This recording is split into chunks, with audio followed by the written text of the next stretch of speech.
ആഹാ! ഇതിപ്പോൾ റാസ്ബെറിയും ബ്ലാക്ക് കറൻ്റെയും ഒക്കെ വിളവെടുപ്പിൻ്റെ സമയമാണ് കേട്ടോ.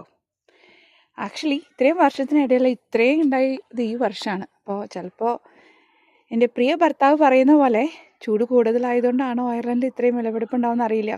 അതോ എൻ്റെ കൈപ്പുണ്യാണോ? പക്ഷെ സമ്മതിച്ചു തരത്തില്ല. അതാണ് അതിൻ്റെ കാര്യം. എന്ത് തന്നെ ആയാലും ആദ്യമായിട്ടാണ് ഞാൻ വിചാരിച്ചത്, അയ്യോ ഇതൊന്ന് തീർന്നെങ്കിൽ. പറിച്ച് ഒരു പരുവായി. എന്തായാലും ഇനിയും ഉണ്ട്, ഇതിൻ്റെ ഉള്ളിലെല്ലാം കിടക്കുന്നുണ്ട്, തീരുന്നില്ല. നോക്കാം. അപ്പോൾ ഇതാണ് ആദ്യത്തെ വിളവെടുപ്പ്. അയ്യോ, കുറച്ച് കാര്യമായിട്ടൊന്ന് ഓടിയായിരുന്നേ, അതിൻ്റെയാണ് ഇതിപ്പോൾ കേട്ടോ, വേറെ കുഴപ്പമൊന്നുമില്ല. എന്തായാലും ഞാൻ വിളവെടുപ്പ് കണ്ടിന്യൂ ചെയ്യാം. കൃഷിയും അല്ലെങ്കിൽ ഗാർഡനിൽ എന്തെങ്കിലുമൊക്കെ ഉണ്ടായിട്ട് അത് പറിക്കാനായിട്ട് ചിലർക്ക് ഭയങ്കര ഉത്സാഹമായിരിക്കുമല്ലോ.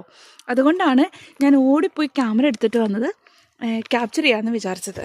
എന്തായാലും ബ്ലാക്ക് കറൻ്റ് അത്യാവശ്യം ഞാൻ എംറ്റി ആക്കിയിട്ടുണ്ട്. ഇനിയിപ്പോൾ അതിൻ്റെ പുറകെ പോണ്ടി വരില്ലായിരിക്കും ഈ വർഷം. ബാക്കിയെല്ലാം ഇങ്ങനെ നിൽക്കാണ്. എപ്പോൾ റെഡി ആവുമെന്നറിയില്ല. എന്തായാലും ജൂലൈ 1 റാസ്ബെറിയാണ് ആദ്യത്തെ വിളവെടുപ്പ്. ഇതിനു മുമ്പ് എടുത്തായിരുന്നു കേട്ടോ, വിളവെടുപ്പൊക്കെ നടത്തിയായിരുന്നു. പക്ഷെ ഇത്രയും ഉണ്ടായിരുന്നില്ല. ഇപ്പോൾ ഇതിപ്പോൾ ഓൾമോസ്റ്റ് എനിക്ക് തോന്നുന്നു എല്ലാം പഴുത്തുണ്ട്. ഞാനൊരു ഭാഗത്തു നിന്ന് ഇങ്ങനെ പറിച്ച് വരിക. ഇതാണ് നമ്മുടെ എന്താ പറയുന്നത്, ബ്ലാക്ക് ബെറി. നന്നായിട്ടുണ്ടായിട്ടുണ്ട്. ഇത് പക്ഷേ പറിച്ചെടുക്കാൻ എനിക്ക് തോന്നുന്നു റാസ്ബെറിയുടെ അത്രയും ബുദ്ധിമുട്ടില്ല എന്ന് തോന്നുന്നു. കുറച്ചുകൂടെ കട്ടിയാണ്. എന്തായാലും ഇതും ഇതുപോലെ തന്നെ വരുമായിരിക്കും. നമുക്ക് നോക്കാം.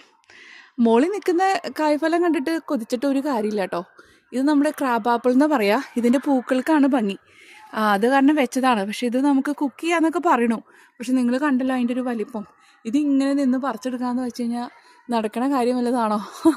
എന്നാലും ഞാൻ ശ്രമിച്ചിട്ടുണ്ട്. പക്ഷേ ഒരു 10-12 കഴിഞ്ഞപ്പോൾ ഞാൻ രാജിവെച്ചു.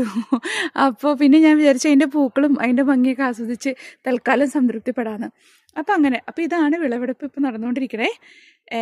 നടക്കലും കഴിയിലൊക്കെ ഒരുമിച്ചായിരിക്കും കേട്ടോ. കാരണം ഒരു ചെടിയിൽ നിന്ന് മാത്രമേ ഉള്ളൂ വിളവെടുക്കാനുള്ളത്.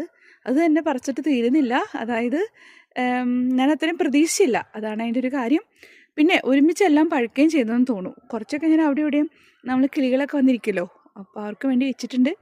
അപ്പോൾ ബാക്കി അങ്ങനെ. ഇതിപ്പോൾ ഇനി ഒരു ഇച്ചിരി ജാമാക്കിയാലോ എന്നൊരാലോചന ഇല്ലായിരിക്കില്ല. അപ്പോൾ അങ്ങനെ. അപ്പോൾ എല്ലാവർക്കും നല്ലൊരു ഈവനിങ് കേട്ടോ.